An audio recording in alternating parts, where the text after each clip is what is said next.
جہاں corona virus نے دنیا بھر میں تباہی مچا رکھی ہے، ایسے میں تمام مسلمانوں کے لیے اچھی خبر سامنے آئی ہے جو سن کر ہر دل شاد ہو جائے گا۔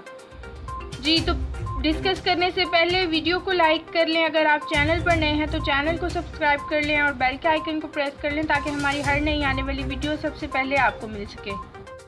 تو شروع کرتے ہیں آج کی اپنی اس انٹرسٹنگ ویڈیو کو۔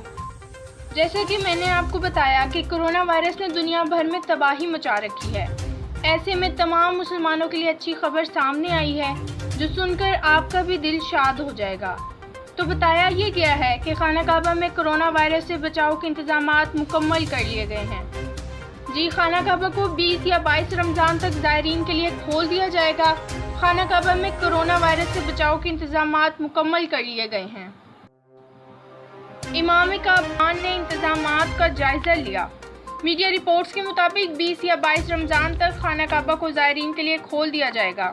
شیخ عبدالرحمان نے کرونا وائرس سے بچاؤ کے لیے بذات خود اپنے ماتحت ادارے کے زیر اہتمام کعبہ اور مقام ابراہیم کی صفائی کے عمل میں حصہ لیا تھا۔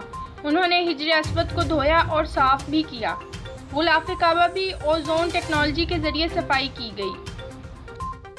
جنرل پریزیڈنسی برائے الحرمین الشریفین مسجد الحرام اور اس کے ملحقہ صحنوں میں کرونا وائرس کے پھیلاؤ سے روکنے کے لیے حفاظتی احتیاطی اقدامات کر رہی ہے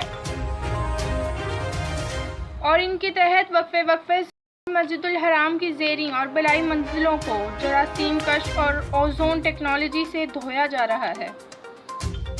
امام کعبہ کا کہنا تھا کہ خانہ کعبہ اور مسجد نبوی کو جلد زائرین کے لیے کھول دیا جائے گا۔ انہوں نے مزید کہا کہ کرونا وائرس کا جلد خاتمہ ہو جائے گا، مساجد کی رونقیں پھر سے بحال ہوں گی اور ایک بار پھر سے حج عمرہ زائرین سے مساجد کی رونقیں بحال ہو جائیں گی۔ امام کعبہ نے جلد ہی سعودی عرب سے کرونا وائرس کے خاتمے کی خوشخبری سنائی ہے۔